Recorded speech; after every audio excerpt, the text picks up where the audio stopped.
Tapping in with your boy. Thank y'all for tuning in. As always, make sure you like, share, and subscribe to the channel. Want to get in here and give y'all a couple of topics I had going on for the week. Crazy news. We'll get to that in a little bit when we get into the music portion. But I just want to give y'all a recap of what went down with not SmackDown, WWE SummerSlam. We had a couple new champions get crowned. We'll talk about that. We had a retirement. Talk about that. NFL football's back. We'll get into that information. Madden just dropped today. Uh, Raising Kanan. I want to talk about that with the season finale going down Friday. I'm not looking forward to it, but I hope it's a great ending to this series. And the other thing, as always, is we got to talk about a stock. I've decided that each week, not from just giving the personal stocks that I have, also as I think I'm on stock number 4 as far as being on the podcast. I want to break down a stock each week, just ones that I believe are great stocks to invest in, and hopefully that helps people get off the porch. But let's start the show off with the WWE SummerSlam results. Let's get right into it. Hope everybody's doing good out there today. Y'all staying warm. It's going to be, it's a hot summer right now, but y'all keep it cool out there. Night 1, Women's World Championship between Liv Morgan and Io Sky. That was the only match I think I didn't get to catch because it was so. What was up? Oh, I promised my daughter. I promised Emery some orange leaf, so we made a run for it. By the time I got back, it was already like 40 minutes into the show. But Liv Morgan pulled off the win against Io Sky. I thought Io Sky would win this one because she just got through defeating her in the Queen of the Ring. Why not put the belt back on her? But I think it makes more sense, like I said before, to set Liv Morgan up to hold on to the belt until Rhea Ripley come back, since they still got the beef from Judgment Day. Putting Io versus Rhea doesn't make sense because they're pretty much best friends. I think they were just tag team champions for a minute too, but I don't think it makes sense to put them against each other. Liv retained her title. 6-man match of the night. LA Knight, Solo Sikoa, Royce Keys defeated Jacob Fatu and the Usos. Like I said, I thought they would win that one. The way that they're trying to get Solo Sikoa to go Solo Sikoa, and LA Knight and Royce Keys all being on the winning side, even though Royce Keys got his ass whooped Monday night versus Jacob Fatu. This was a good win for LA Knight and Solo Sikoa, because this set it up for LA Knight to make his next move, and Solo Sikoa as well. Gunther versus Nick Aldis. This was actually a great match. My first time seeing Nick Aldis fighting WWE. This was his first match. I didn't know too much about him, like as far as with TNA and where else he was at, NWA.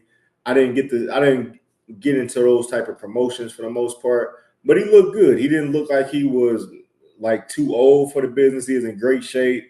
He was keeping up with Gunther, but clearly Gunther was going to win that match, and it was just a respect thing. So it was good to see him win that match.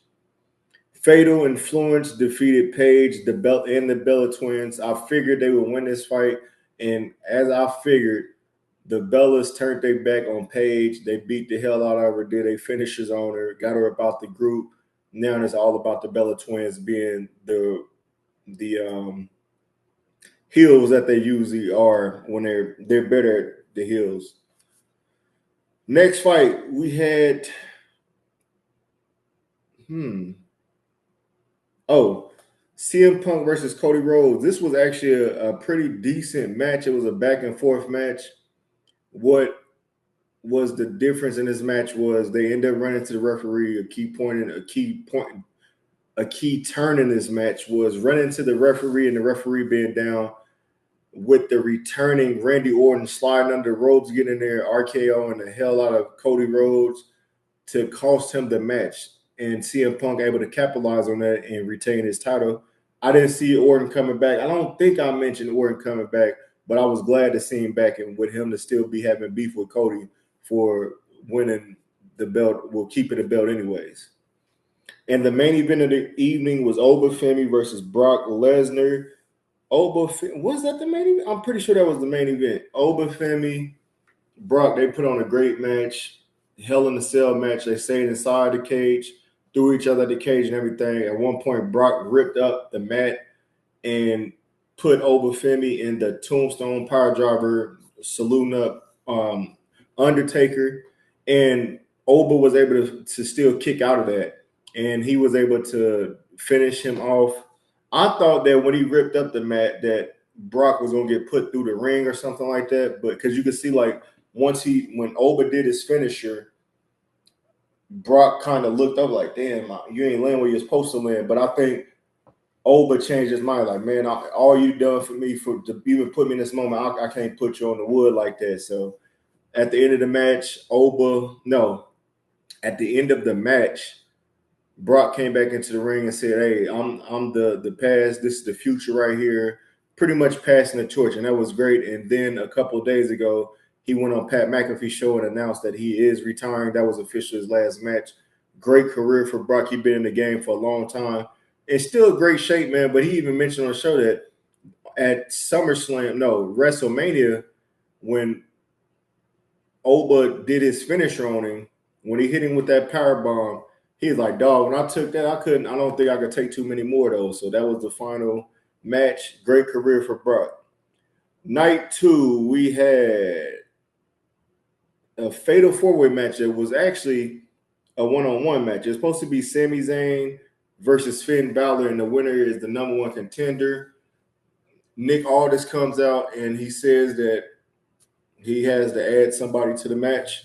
It ends up being Gunther. So I think that's what it was Gunther probably said, hey, if I beat you, you owe me a favor. Throw me in the match so I could be the number 1 contender. So when that happened, I was like, damn, they about to put Gunther back in the title picture that goddamn quick. And then right when Nick Aldis was about to walk off, he said, hey, I didn't say it was going to be a 3-way. This is not a triple threat. This is a fatal 4-way. And the music went silent for about 10, 15 seconds, and Kevin Owens' music hit. Crowd went ape shit. Kevin Owens came out. Sami Zayn mouth dropped to the floor because that's his best friend. They were able to get it in, and Kevin Owens pulled it off. So I think this is good because now Kevin Owens is the number 1 contender for CM Punk's belt. And I think that'll be a nice little rivalry. You can build that up real nice. United States Championship, Baron Corbin versus Trick Williams. This was a fight I was disappointed in because I thought Trick would have kept the belt, but he ends up losing to Baron Corbin. Baron Corbin pretty much beating fair and square with Lil Yachty coming out there. Trick Williams ended up being like on by the apron, and when he got pushed, he pushed Lil Yachty into the table and put him through the table. And Baron Corbin was able to capitalize and hit the end of days on him and win this belt.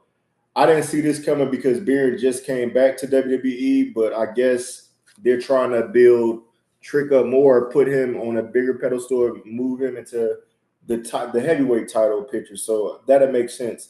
But as now, Baron Corbin is the new champ. Interim Women's Championship match, the ladder match, I had either Jade winning or Chelsea Green, and Chelsea Green pulled it off. It was one of those matches everybody beat the hell out of each other. Chelsea stayed around like she's like the female version of Miz, and she pulled it off. She waited for everybody to be hurt, raised up, got the belt. So congrats to her. Co-main event was Chad Gable versus Penta.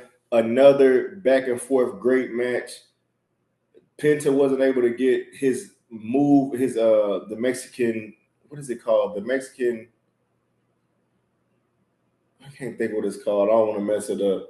But whatever his finisher is, he did it on the outside of the apron, but he didn't get all of it. So it just gave Chad enough time to recover, and he was able to pull off the win because he put him in an ankle lock that he was trying to do the whole match. He got it in a couple times, but when he dropped down like Kurt Angle and fell to the floor with it, I was like, oh, it's over with. And Penta pretty much tapped immediately.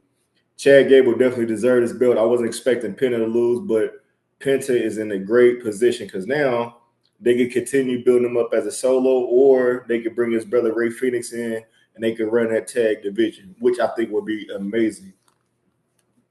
Main event of the evening was Roman Reigns versus Seth Rollins. What an amazing match. Back and forth match. The match was, they both hit each other, moves on them. They hit the spear, the curve, stomp. all that type of stuff, Superman punch, everything, you name it. Very close calls. They fought outside the ring, inside the ring, all type of stuff. But what it came down to was Seth Rollins threw the chair in, and it resembled all the bullshit they put each other through on how Seth Rollins stabbed Roman Reigns in the back. And just when Roman Reigns had the advantage to put the chair to his back one more time, he kicked the chair out the ring and said, "Nope, I'm gonna do it right down the middle with no interference. I don't need any extra assistance or anything. I want to beat you fair and square." He was able to do it. They even hit Dean Ambrose move on each other, which was pretty dope to show respect to a former member of their squad. And after that happened, once that happened, Roman was able to pull off the spear and get the 1, 2, 3. And at the end of the match, they were able to, they dapped up and they said the past is the past. They're going to leave it alone. That chapter is finally closed. Seth Rollins has finally lost to Roman Reigns in a fair and square match. And that was the end of that story, which was great. Now, like I said, Monday night, Roman showed up and it was doing his little promo. LA Knight came out there and said, "You've been beating everybody else one-on-one. Now you owe me a shot." So we'll see if they set that up next. But that was it for WWE SummerSlam. That was to me, that was a great card. Night one, it was a kind of slow, but night two was pretty much good outside of that Trick Williams match. I really didn't like him losing that belt like that. But yeah, that was a great match. I enjoyed it. Let me know in the comments what was your favorite match for SummerSlam 2026. Also, let me know what was your least favorite match in the comments. Like, share, subscribe to Mechee from the West podcast for your latest WWE updates. Let's keep the show moving and let's get into a little bit of NFL talk. We back. NFL is back tonight. Hall of Fame game between Arizona Cardinals, Carolina Panthers. Hall of Fame game. I thought this counted towards the preseason, but I guess not. This is just the first game of the preseason, of the season, because it's a preseason. With this match, with the Hall of Fame game, there's usually somebody's getting inducted. And this year they have Larry Fitzgerald getting inducted as far as the Arizona Cardinal and Luke Kuechly for the Carolina Panthers. So this is good. It's going down in Ohio at 8 p.m. You'll get to see a couple of the rookies out there, including Carson Beck, Haynes King, I want to say his name is, that these guys just got drafted from college. This would be their first time being dressed up in an NFL uniform, which would be dope. Jeremiah Love won't be playing tonight. I think they're going to, with him being a high pick at number 3, you don't play that player. So we might see him later on in the preseason for a couple of snaps, but tonight won't be the night. So I'll be tuning in that. Like I said, I'm an NFL fanatic. I love football. That's my favorite sport to watch. I'm going to just check out a little bit of it because I know it's going to get kind of corny after they put the 3rd or 4th strings in, but I'll be watching just to get my fix in for the NFL. Also, while we're on the topic of NFL, Stephon Diggs has finally found a home. He was sitting out a free agent. Everybody was waiting to see he's going to sign. He got a little bit left in the tank. Washington decides to pay him $12 million for a 1-year deal. Pretty much a prove-it deal, vet deal. I think this helps out Jaden Diggs because you bring a vet receiver in that's going to want the ball. Scary Terry's still there. I'm not sure what else. I know they went and got defense. Washington is stacked up on defense. I don't know if they fixed their O-line because that was with getting Jaden Daniels killed last year. I don't know if they went out and got other receivers outside of Scary Terry and Stephon Diggs. I don't think they did. But overall, I think both it helps out Washington. It helps them out. I don't think they'll be too competitive this year because when you look at that roster, they really ain't got too much. But I can see that defense being better. It'll be some close games, but I just don't see them going crazy unless they got the offensive line to protect for Jaden Daniels. Also, today is officially the first day of Madden 27. If you have the MVP MVP membership, you get the first. You can buy it now. Everybody else, like me, I'm a standard guy. I'm not buying all these damn points. I want to so bad, but it's like, do I pay the 100 or do I pay the 70? So I'll probably stick to the 70. If I get super bored over the weekend, ain't nothing going on with the family, I'll probably break down and just go ahead and buy it and start streaming. But I do want to get back into streaming my matches.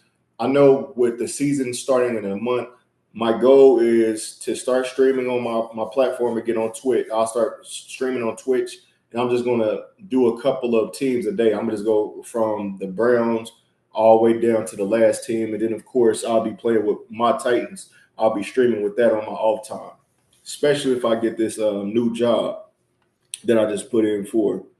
But that's all we got for NFL, man. Like I said, we got football back tonight. Madden just dropped. If you're a streamer, drop your gamer tag. I'm on Xbox. Drop your gamer tag. I'll add you. Add me.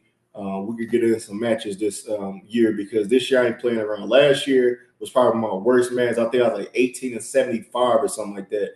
I'm not going this year. I gotta compete. I gotta be a playoff team. I gotta have a rushing title. I gotta do it all this year. So hopefully I can get a great team that I can build up around, and I'll be streaming that so y'all can laugh at me or whatever. If y'all crazy enough to get on there and play me, because I ain't gonna take too many ass whoopers this year. I promise you that. All right, moving right along. The next topic I would like to get into is this Pooh Shiesty. This is crazy because I was talking to my homie at work, and we just got on a topic of talking about Shiesty, and he ended up looking it up like, hey, well, Shiesty got an album dropping this month. And then he said, wait a minute, this month dropping on Friday. So I'm like, wait a minute, how he got an album coming out when he's locked up? And I was like, oh, well, he is locked up.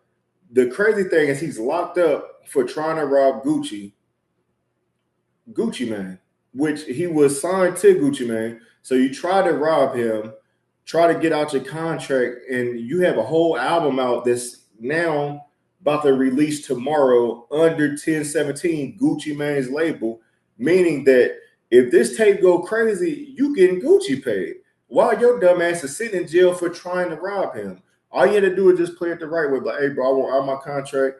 Once I finish this album, let me out my contract. Or whatever I got left on my contract, I'm going to honor that as a man, and I'm going to get out of there. Because this dude on probation, he facing all type of charges. But I just found it crazy that you're about to, you played yourself. You're about to get out of, you about to get out, almost out of your deal. Because I think you had a little bit of time left on your deal. And you just had to keep it too street, man. Some dudes you can't take the street out of. They feel like once you go to prison and stuff, you come back out. I gotta still live up to that. Like I just got out of prison. I'm a real nigga, and sometimes being a real nigga is just walking away from a situation. You don't have to go up in there with guns and stuff on probation, talking crazy, trying to get out a deal. And like I said, it's crazy. But the album dropping tomorrow. That album is called All Eyes on Shiest. It's coming out tomorrow. I think it's going to be some heat because the 3 songs they released on there already, straight bangers. Main, FDO,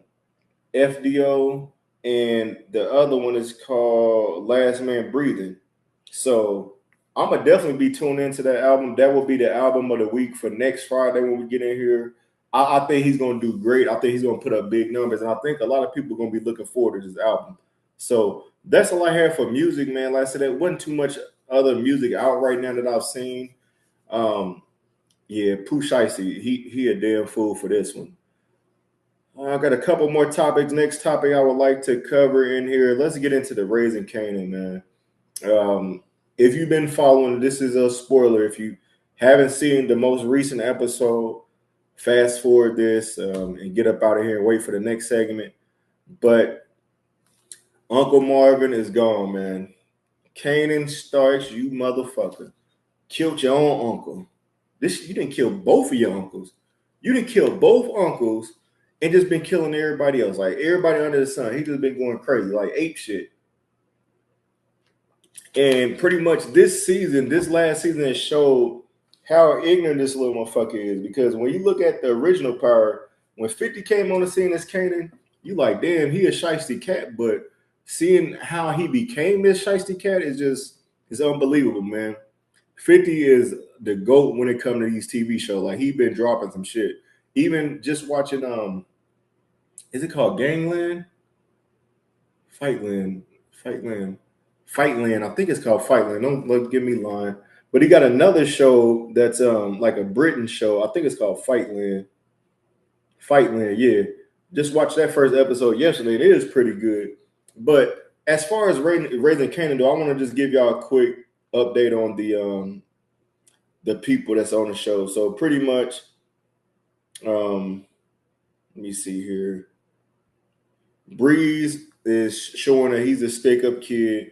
He putting in work. Him and Kanan just pretty much running the town, beefing with Rock, Kanan's mama. So they taking out all the competition, all the connects that Rock got. Breeze and Kanan just taking turns killing them, getting them up out of there. Now, like I said, in the process, they're losing family members. Uncle Marvin's gone, Uncle Lou is gone, all to Kanan doing this shit. So Breeze is just a hothead willing to be down with Kanan and take over. I said Uncle Marvin is gone. Jukebox is going through her situation because she has been trying to pay this cop to get information on who killed Famous, which is Kanan's best friend. And she finally finds out that it was Snaps and Pops that did it this whole time. Like, we already knew it happened, but Kanan didn't know. He thought Rock had something to do with it. And Jukebox is starting to become a killer because she just killed Snap and Pops and got their ass up out of here for killing Famous. So she did that to let Kanan know, hey, I took care of that problem since they got rid of your boy. And now Jukebox is about to find out that Kanan killed her own damn dad after she just found out that he killed their uncle. So this show is just crazy. It's insane the way that Kanan is just going crazy right now, and everybody else is pretty much crazy just like him. Rock, for her character right now, she's stuck in a hard place because even Marvin was telling her, look, no matter what happens, you always protecting your son. Because I know that's your blood, that's your son, that's your seed.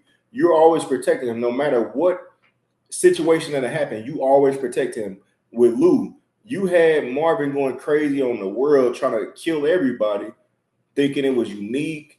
All these other people, the cartel and all type of stuff, but you wouldn't say that it was Kanan. And then once you finally did, Marvin went over there and beat the hell out of him. And his retaliation was killing your brother. And I don't think Rock don't know that yet. We're about to find all this out on this last episode. And I think they're the only characters. And then, like I said, Kanan just went berserk, man. He's not fucking with nobody. So this last episode is going to be great. I think it was only 8 episodes. I think it's going to be an amazing episode. I can't wait to watch. In the comments, let me know how y'all felt about Uncle Marvin dying. I know he's became one of the best characters on this show. He's been doing his thing because I saw him on the last show, Ballers with The Rock. He did his thing on there, but on here, like, he's elite acting, man. Like, he's one of the best uncles on a TV show. So salute to Uncle Marvin, man. He did his thing. I think his real name is London Brown, so salute to him. But can't wait to see him in more shows. I said Raising Kanan, man. Make sure y'all catch up with that. Also, check out 50 New Show Fightland. It's a little Britain show that a boxer that just won a heavyweight championship. He's having an affair with his promoter's wife, and they end up killing his brother. And he ends up the boxer ends up beating somebody to death, in which causing him to do prison time. So he just got out and he's trying to get back on track, making money. I think his boxing day is pretty much over with. He just want to get in there and train young cats or whatever and get some money in his pocket. But he wants to find out where his promoter is, this sports agent that was getting him all this money. But when he got to messing with his wife, he pretty much found out about it and set him up for failure to go to prison or whatever. But it's just a couple new shows to watch on there, man. Make sure y'all check into that. Like, share, subscribe to Mechee for the Midwest podcast for your latest TV show updates. Last topic I would like to get into always is the stock of the week, stock main update. The stock of the week this week is Apple. But before we get into that, I just want to give y'all an update on what the stock's looking like right now. Right now, XRP is down to 103. Bank of America is at $63 even. Wells Fargo is at $87.61. Coca-Cola, $86.84. SpaceX, $114.24. Apple is at $300.94. Again, I am not a financial advisor, but I believe the stock market is made for us to become millionaires, the first millionaire in our family bloodline, if we are consistent. If we are consistent and put our mind to it, that we can save money, spend less money, and save more money, invest more money, we could become a millionaire in the next 5-10 years, as long as we stay consistent. So before I get into what I want to say about this stock, I want to give y'all the Stockman Wealth mantra right quick that we will say every week. And the mantra is, I don't chase money, I build wealth. Every dollar I invest is a dollar working for my future. I break cycles, create legacy, and refuse to let fear steal my family's future. I will be disciplined. I will be patient. I will own assets, not excuses. I am becoming the first millionaire in my bloodline, not by luck, but by consistency. Every share I buy brings my family one step closer to financial freedom. The wealth starts with me. I tell myself that every week.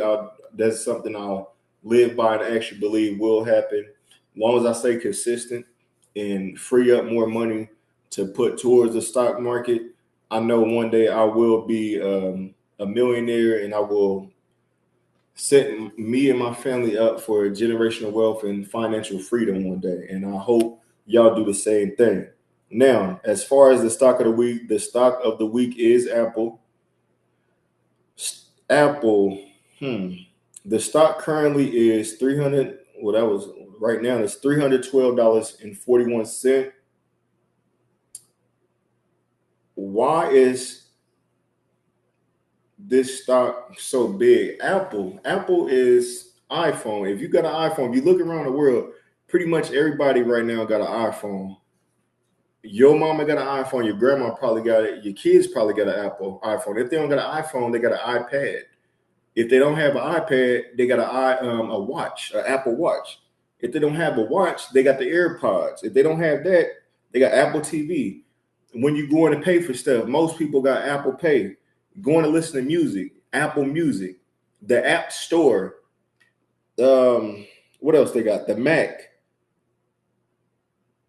iCloud. All this stuff is under Apple. So the way I see it, this is a stock to invest in simply because majority of the stuff that when you look around your house, or what you look at 5 people, you talk to 5 people, 3 out of 4 people gonna have Apple something at home or on their person.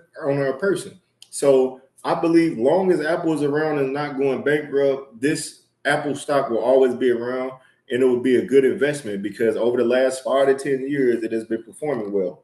Just to get into the numbers right quick, Apple, let's get back to Apple. Apple currently, in the last 3 months, is up 10%, 10.5%. Year to date, it is up 14%. For the whole year, for the entire year, it is up 51%.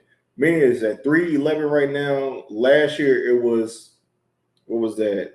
206. This stock was at $206 last year.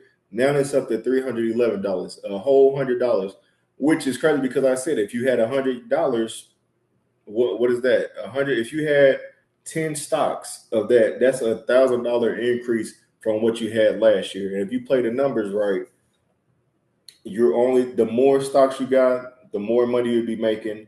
They also do a dividend pay. I've told y'all what a dividend pay is. Now with Apple is kind of low because it's only 27%, but every stock that you have is, the more stocks you have, you would get 27 cents per share for each share that you have. That's how much 27 cents you would get just for having that stock. So that's just cut and dry. All this Apple stuff that's out there that the world got, that is something to invest in because it's something that you're going to see every day. It's in your face every day. Like I said, I don't know too many people that don't have Apple something, no matter what it is. Like right now, I can say right now, and I know me and my wife, we both got the phones. My daughter got an iPad. My wife also got a watch. Like everybody got it, man. It's in every household for the most part. Everybody uses it. So that to me is a key indicator that you should invest in that stock, because this is one of the biggest phone companies in the world right now. Sources right now, Apple. Everybody got Apple. So why not invest in something that you're using? If you're going to pay 1,100 for the phone, why wouldn't you put 1,100 in there for your shares? And like I said, this stock is $312 right now. Like I've said before, if you're, it's all about being consistent. You don't have to have $312 today. You can have on every Friday, if you put in $100 in there or $50 every time you put some money in there. If you had $100, you put that in there 3 times, $104, put it in there each Friday. In 3 weeks, you will have enough to buy a full stock. But if you don't want to do it that way, you could just slow grind it. Put $50 in there, put $20 in there. Hell, start with $1. By the end of the year, you have a full stock. But you have to be consistent. You have to break down the stock on how you see it. If it's 312, $104 for 3 weeks. If you do that for 3 weeks, that's the full stock. And you just keep doing that. You just keep on repeating. Put the money in there. Whatever stock is performing well at the moment, or you feel like it's going low, but it's performing well, just keep adding to it. And eventually you'll own the stock. And once you own one stock, your next goal is to own five stocks. You own 10, 20, 30, all the way to 100, all the way to 1,000. And eventually you have so many stocks in there and get paid all that dividend money that it'll put you in a situation where that 9 to 5 job turns into a 4 hour or 5 hour day, or time for you to put in your 2 week notice and own a business and have work for yourself.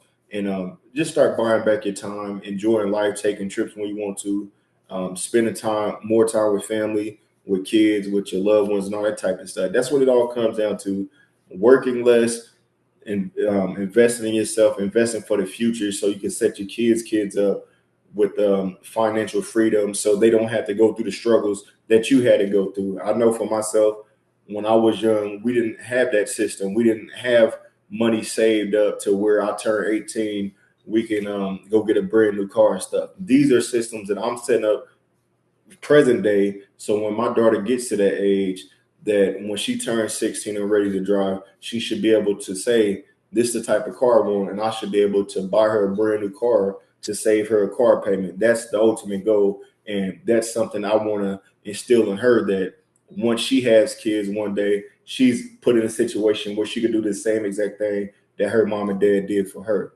So again, if you want a quick class or whatever, I want to go live hopefully sometime before the end of the month. I want to go live on my Stockman Presents Stocks 101 page and just give you a quick breakdown on how to set up your Robinhood account if you decide to go a Robinhood account.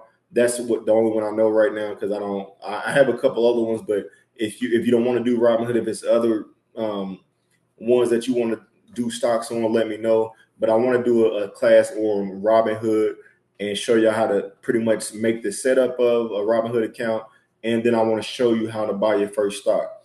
And like I said, you don't have to have the full amount to buy a full stock. You just want to put dollars towards the stock, and eventually you own a full stock. And once you see that you own a full stock, it's going to motivate you to keep going.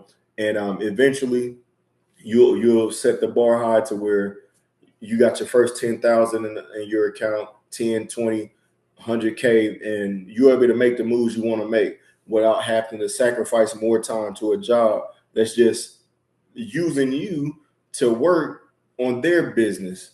That's what it comes down to. So that's all I got, man, for y'all. Thank y'all for tuning in this week. Like, share, subscribe to the channel. Any topic you want me to talk about, if any topic that's trending topics right now, jump in the comments, ask me what I think about it, and I'll do a video on it next week. I'll make it a segment. If you want to be on the show, let me know. I am also going into next month, well, next couple of weeks, I want to start interviewing NFL team fans. So if outside of Tennessee Titans, if you're a fan of whatever team, the other 31 teams, let me know in the comments what your favorite team is. And if I can get like 10, 15 minutes out of you, I just want to know what made you a fan of this team and what's your predictions for this year, the additions, the departures. We'll just get into that. Just do a little quick 10, 15-minute video, And I just want to see what other fans are saying out there, because everybody feels like their team gonna win or be better the next year, and then when it gets to it, they get their ass whooped, or somebody at the end of the year will be the Super Bowl champ. So will it be the Seahawks again, or will another team step up? We won't know till the end of the year, but right now I just want to hear from the fans. That's all I got. Thank y'all for tuning to the Beach for the Midwest podcast. I will catch y'all. Ain't nothing really going on this week. I guess I'll catch y'all next week, next Friday. Thank y'all for tuning.